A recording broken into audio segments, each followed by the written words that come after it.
mana pada hari ini saya akan menampilkan video pembelajaran saya. Mudah-mudahan dalam video pembelajaran ini dapat nilai yang baik dan juga kritikan dan saran daripada Bapak Ibu sekalian. Saya ucapkan terima kasih. Assalamualaikum warahmatullahi wabarakatuh. Assalamualaikum. Salam.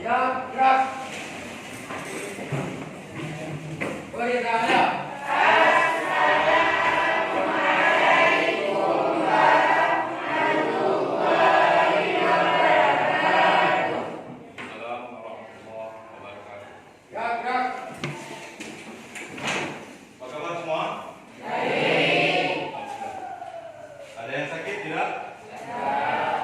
Mudah-mudahan dalam musim corona, sudah corona lagi, mudah-mudahan dihilangkan oleh Allah SWT. Amin.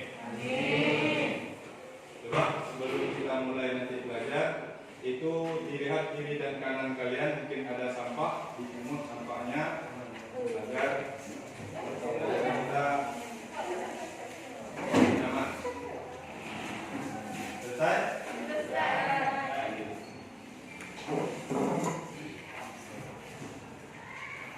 Baiklah, pada hari ini sebelum kita mulai pembelajaran, Bapak ingin melihat atau mengabsen dari kalian masing-masing di pagi hari ini. Mudah-mudahan hadir semua, ya. Kita semua ada bangku yang kosong, 1, 2. Mana yang hadir sakit atau gimana? Sakit, mudah-mudahan dia disembuhkan oleh Allah SWT.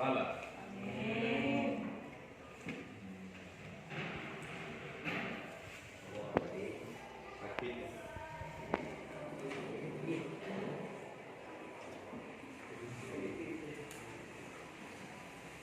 Baiklah anak-anak sekalian, hari ini kita akan mempelajari tentang sumber-sumber hukum Islam. Yang mana sebelumnya kita sudah mempelajari tentang sumber hukum Islam juga, tetapi sumber hukum Islam yang pertama. Ada yang masih ingat sumber hukum Islam yang pertama itu apa? Al-Quran. Al-Quran Karim adalah sumber hukum yang pertama. Sumber hukum yang kedua? Hadis. Yang ketiga? Ijma. Yang keempat adalah qiyas.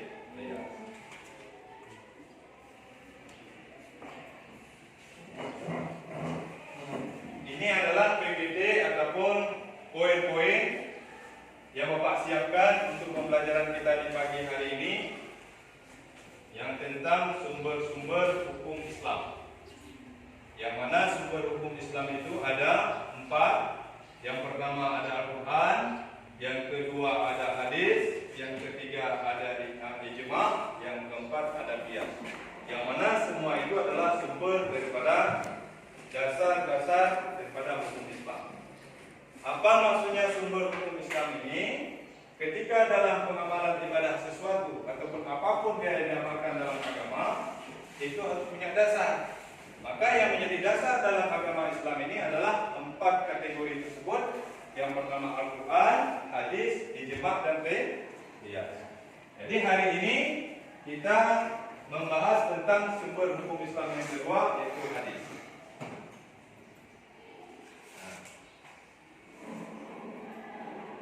Sebelumnya kita harus mengetahui dulu apa kompetensi dasar dalam pembelajaran kita pada hari ini. Yang pertama adalah KD-nya ataupun kompetensi dasarnya menganalisis kedudukan Al-Quran, hadis, dan ijtihad sebagai sumber hukum Islam.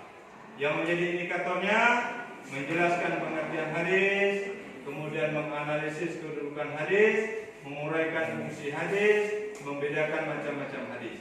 Ini adalah indikator daripada KD yang pertama tadi, yaitu menganalisis kedudukan Al-Quran, hadis, ijtihad sebagai sumber hukum Islam. Tujuan pembelajaran kita pada hari ini, apa yang menjadi tujuan daripada pembelajaran kita? Untuk apa kita mempelajari hadis yang menjadi sumber hukum Islam tersebut? Yang pertama adalah supaya kalian mengerti ataupun mengetahui pengertian hadis. Yang kedua, kalian juga akan bisa menganalisis kedudukan hadis itu sebagai sumber hukum Islam. Yang ketiga, menguraikan fungsi-fungsi hadis. Dan yang keempat adalah bisa membedakan macam-macam hadis. Di hadis itu bermacam-macam dia. Ada hadis A, hadis B, hadis C, dan lain sebagainya. Ada yang sahih, ada yang dhaif, ada yang hasan, ada yang kafir. Jadi nanti akan kita mempelajarinya lebih lanjut.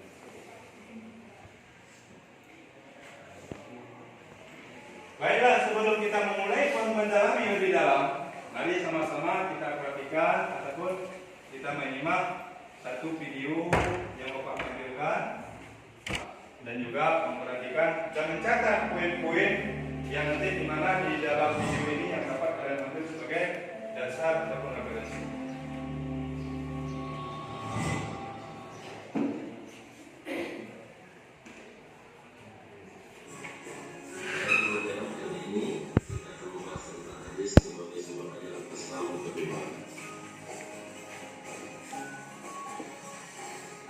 Adalah pokok bahasan yang akan kita pelajari pada hari ini.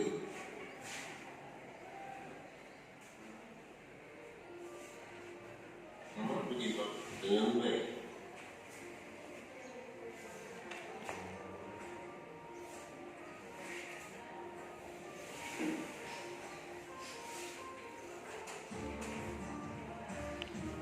Hadis secara bahasa disebut dengan baru, benar, atau berita.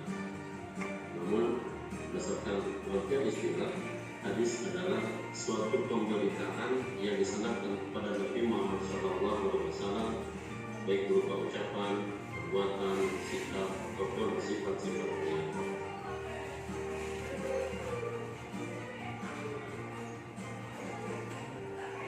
Selain istilah hadis, dikenal juga istilah lainnya seperti sunnah, khabar, dan athar.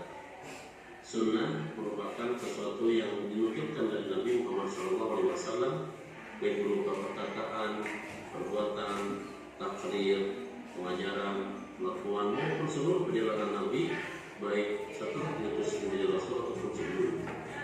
Sedangkan khabar sama dengan hadis, namun biasanya digunakan untuk menyebut hadis yang mauquf, yaitu hadis yang disandarkan kepada para sahabat Nabi. Dan sedangkan asar sama dengan hadis pula, namun hanya untuk digunakan hadis-hadis yang maksud, yakni hadis yang disandarkan kepada tabi'in.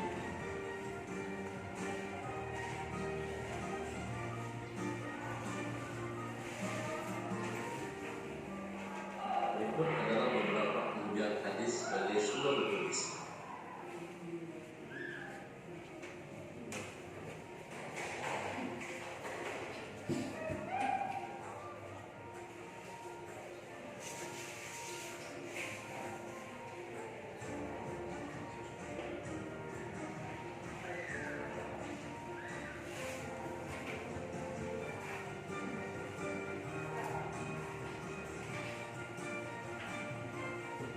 Tadi sudah dijelaskan bahwa sunnah adalah segala sesuatu yang dinukilkan kepada Nabi, sementara hadis adalah pemberitaan apa yang dinukilkan tersebut. Sunnah yang berkenaan dengan ucapan Nabi namanya sunnah qauliyah, hadisnya disebut dengan hadis qauli.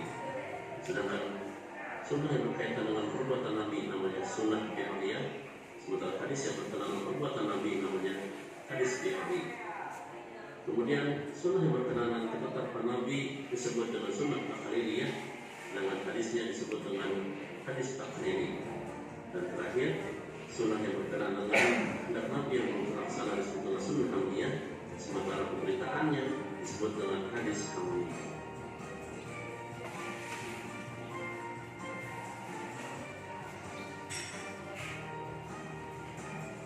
Fungsi hadis adalah yang pertama adalah hadis mengakui dan menguatkan suatu hukum yang ditetapkan oleh Allah. Contohnya di Al-Quran diwajibkan sholat dan puasa, maka dia disebut ada kewajiban sholat dan puasa. Kemudian fungsi yang kedua, hadis menjelaskan isi Al-Quran. Yang pertamanya memperinci hukum Al-Quran yang sifatnya masih umum seperti kewajiban sholat. Di Quran ada perintah wajib sholat, namun rinciannya ada di hadis. Kemudian hadis membatasi kemutlaqan Al-Quran. Di dalam Quran ada perintah untuk melakukan maksiat, namun tidak ada batasannya berapa minimal maksimal disebutkan dibatasi oleh hadis, yakni maksimal maksiat adalah 1/3. Dan hadis juga mengembalikan hukum Al-Quran yang masih umum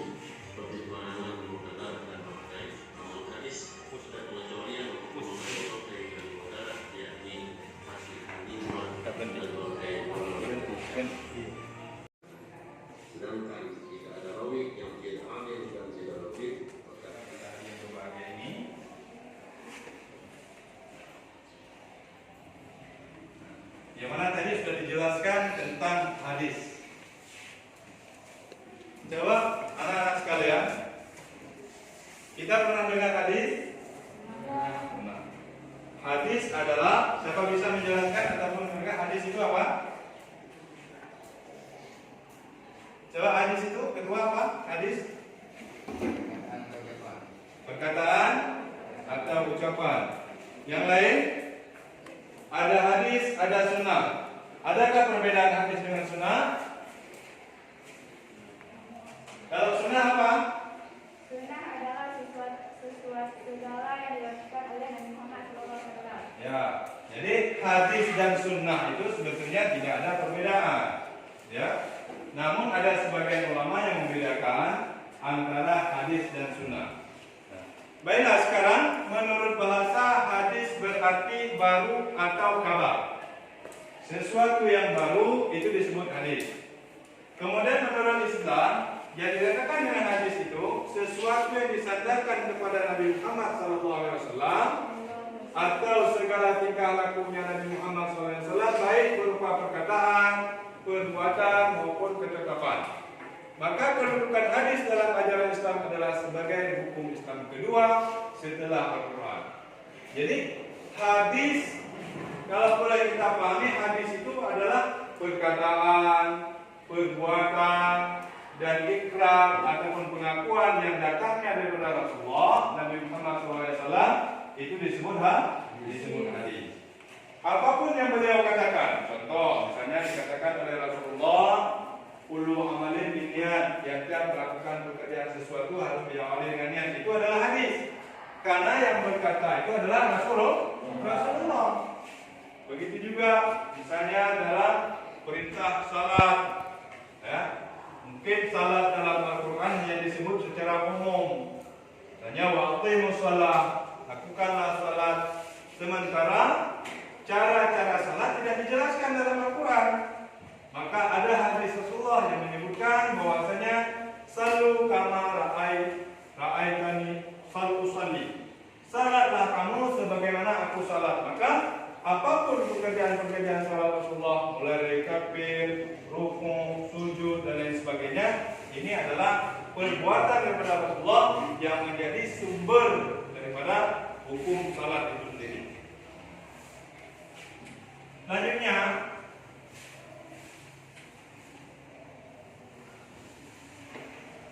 apa yang membedakan daripada hadis qauliyah? Ya, ini disebutkan.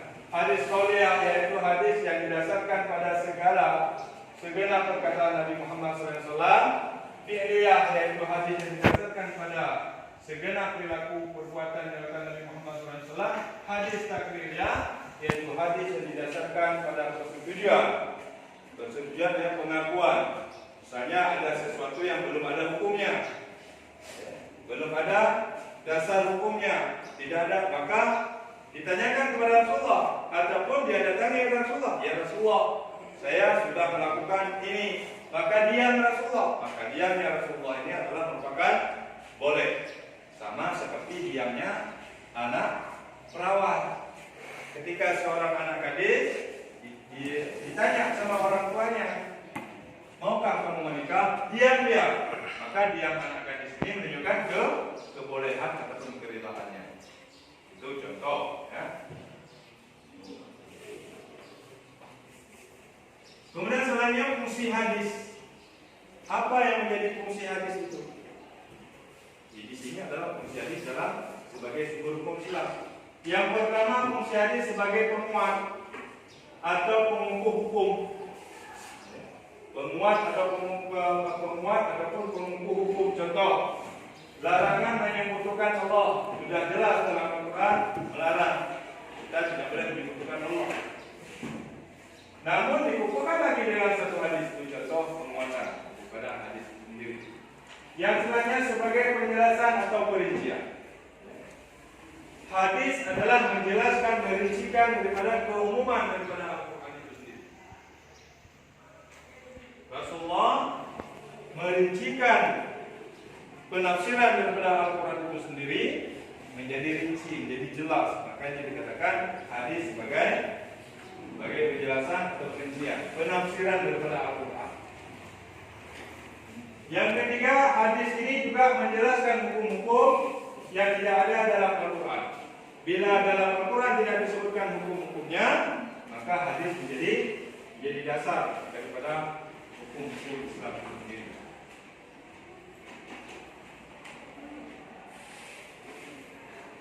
Kemudian macam-macam hadis. Hadis itu berbagai macam. Ada yang pertama namanya hadis mutawatir. Apa itu hadis mutawatir? Hadis mutawatir adalah hadis apa dia? Yang memiliki banyak sanad dan mustahil perawinya berdusta.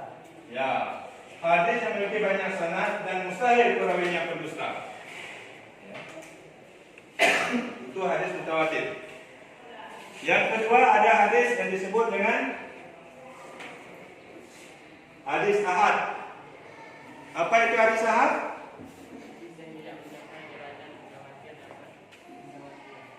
Hadis yang tidak mencapai derajat mutawatir. Maka hadis yang tidak mencapai mutawatir ini dibagi kepada 3. Ada namanya hadis masyhur, ada yang dikatakan dengan hadis aziz, ada yang dikatakan dengan hadis gharib.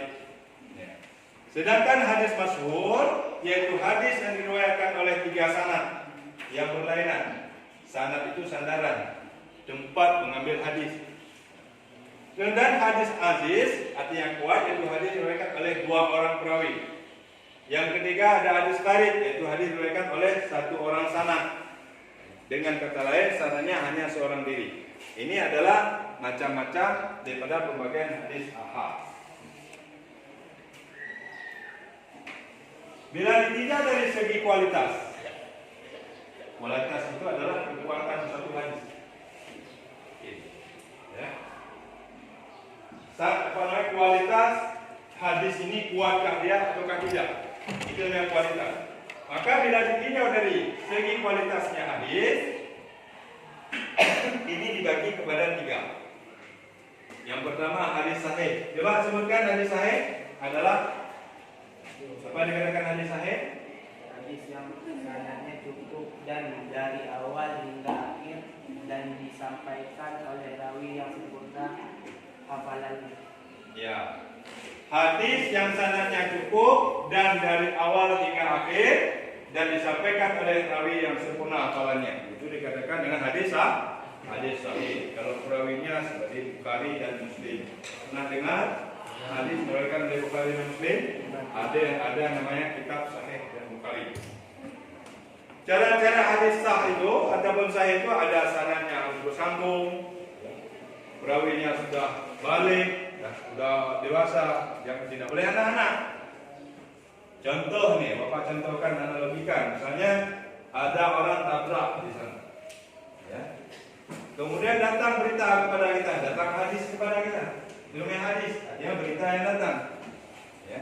Ada orang tabrak, kita sampaikan kepada orang, maka orang tersebut mendapatkan berita itu dari orang yang langsung dengan peristiwa itu. Maka dengan hadis sahih. Begitu juga ketika hadis itu langsung kepada Rasulullah ataupun diambil oleh sahabat dan perawinya sudah dewasa, bukan dari anak-anak, kemudian juga perawinya berakal, bukan orang gila, perawi tidak pernah mengerjakan dosa besar, perawinya sempurna hafalannya, perawinya harus adil dan hadis adil, maka dikatakan hadis berita dari orang tersebut disebut dengan hadis sahih.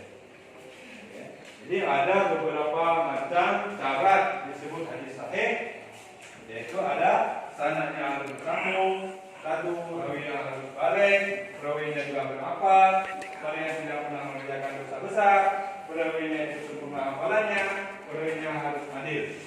Ini disebut dengan perawi itu apa? Orang yang membawa berita atau mengambil berita. Itu namanya perawi. Yang meriwayatkan. Sedangkan yang kedua adalah hadis hasan. Tadi ada sahih, ada hadis hasan. Derajat hadis hasan ini lebih rendah sedikit di bawah sahih. Coba bacakan apa itu hadis hasan?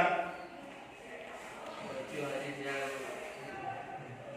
dari segi hafalan perawinya kurang dari hadis sahih. dari segi hafalan. Kalau dia hafalannya lemah, maka dia masuk hadis hasan. Kalau misalnya dia hafalannya itu kuat, maka masuk di hadis sahih. Jadi ditinjau dari segi hafalan seseorang, maka bisa membuat berita dari orang yang lemah hafalannya ini menjadi, kalau hadis menjadi hadis hasan. Yang ketiga ada disebut dengan hadis dhaif. Apa yang di hadis dhaif? Lemah. Coba bacakan hadis dhaif apa itu? Yaitu hadis yang ditinggalkan sebagai hadis lemah dan bisa dibuka sebagai hujah. Hadis yang ditinggalkan sehingga hadis lemah tidak bisa dijadikan sebagai hujah. Sebagai hujah dan sebagai keterangan, sebagai pegangan. Baiklah, sekian. Ini adalah selesai daripada pembahasan ini.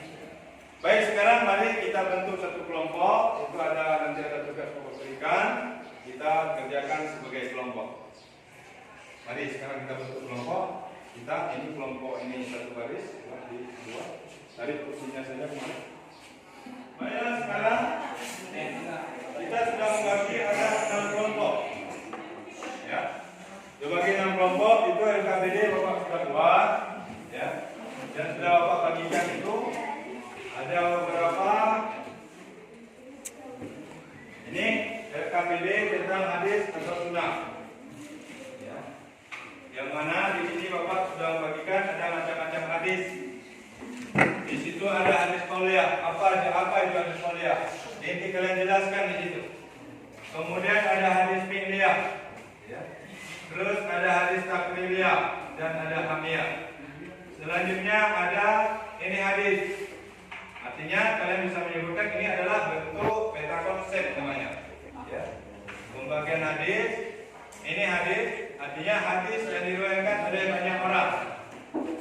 Yang hadis diriwayatkan oleh banyak orang. Namanya hadis apa? Tuliskan di sini nanti. Hadis apa?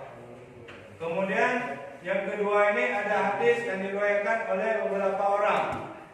Maka nanti itu hadis apa namanya? Jadi ada hadis banyak perawinya, ada hadis yang diriwayatkan oleh beberapa orang. Itu apa namanya? Selanjutnya ini pembagian daripada hadis. 1, pembagian hadis 2 dan 3. Nanti sudah dijelaskan apa saja pembagian hadis. Ya. Selanjutnya ada paling bawah ini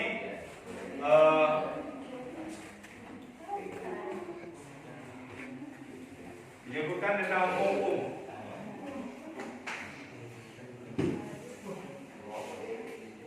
Menguatkan hukum. Ya. Sebagai apa hadis itu? Hadis untuk menguatkan hukum dia itu sebagai apa? Kemudian itu ada hadis untuk merincikan. Hadis itu sebagai apa? Penafsiran. Ya. Penafsiran, penjelasan. Kemudian juga ada yang menetapkan, ada juga menetapkan. Nah, sekarang mari silakan kalian kerja, ya, untuk menyelesaikan LKPD yang sudah Bapak buat tadi. Silakan. Ya. Mari kerjasama semua. Silakan.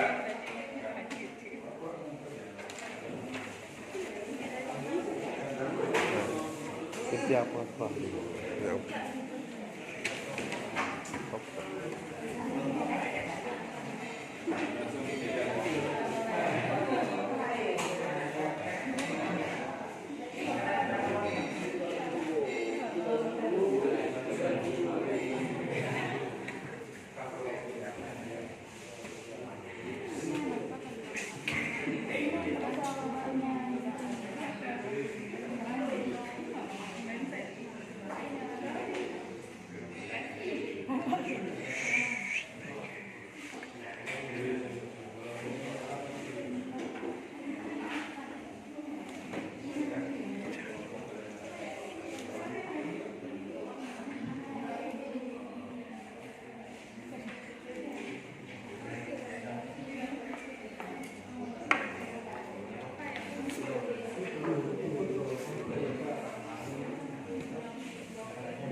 Silakan kerjasama kalian boleh melihat untuk apa namanya dengan internet atau lain sebagainya.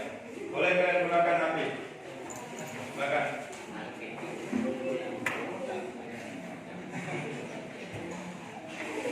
Kalian boleh gunakan HP semua.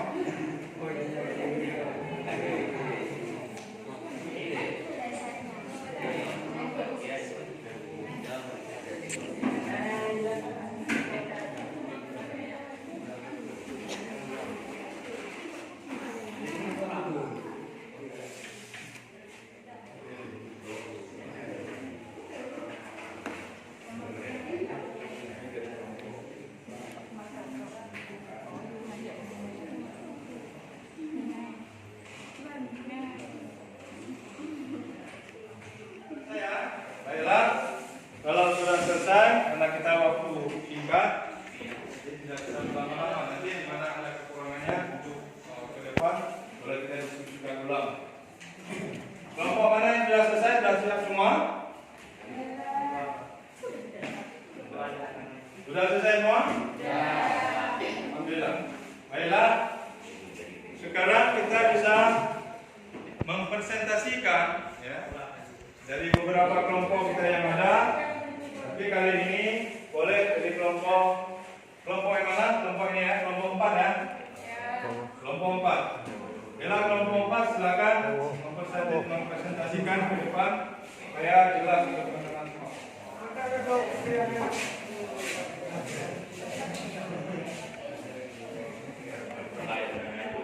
Waalaikumsalam warahmatullahi wabarakatuh. Silakan dengarkan kawan-kawannya yang presentasikan hasil daripada tugas dari pengambilan negara. Ini mempresentasikan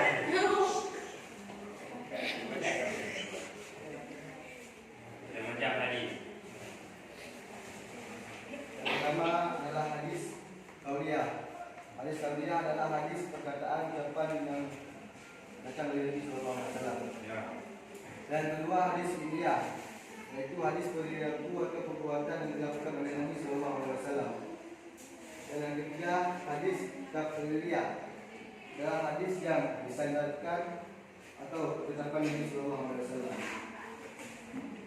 Pembagian hadis. Hadis mutawatir adalah hadis yang diriwayatkan oleh banyak orang, suatu yang dipercaya oleh panca indahnya dan yang menurut kebiasaan. Dan ada juga hadis ahad, adalah hadis yang diriwayatkan oleh beberapa orang dan tetapi tidak mencapai tingkat mutawatir. Pembagiannya ada 3. Yang pertama adalah hadis sahih, yang kedua adalah hadis hasan, dan yang ketiga adalah hadis dhaif. Hanya sekian yang dapat kami sampaikan. Bila kurang mohon maaf. Assalamualaikum warahmatullahi wabarakatuh. Sekarang kepada teman-teman yang berpresentasi. Baiklah anak-anak sekalian, sekarang kita masuk kepada kesimpulan ya. Yang mana tadi sudah kalian juga selesaikan. Sekarang kita menyimpulkan hasil pembelajaran kita pada hari ini bahwasanya yang pertama hadis adalah sumber hukum Islam yang kedua setelah Al-Quran. Kemudian yang kedua, hadis ini ada dibagi kepada 3. Ada hadis qauliyah, fi'liyah, dan taqririyah. Kemudian juga fungsi-fungsi hadis ini adalah untuk menjelaskan kandungan Al-Quran yang umum ya, dan juga menafsirkan dan juga menetapkan daripada hukum-hukum yang ada di dalam Al-Quran. Baiklah sekalian anak-anak, mudah-mudahan kita pada hari ini mendapat ridha Allah Subhanahu wa taala dan hasil tugas kalian akan Bapak berikan, akan Bapak rincikan penilaian nantinya, akan Bapak periksa. Mudah-mudahan kita diberkahi Allah pada hari ini. Baiklah, sebelum kita tutup pembelajaran kita pada hari ini, sama-sama kita membacakan Alhamdulillahirabbil alamin. Terima kasih. Demikianlah pembelajaran kita pada hari ini. Assalamualaikum warahmatullahi wabarakatuh.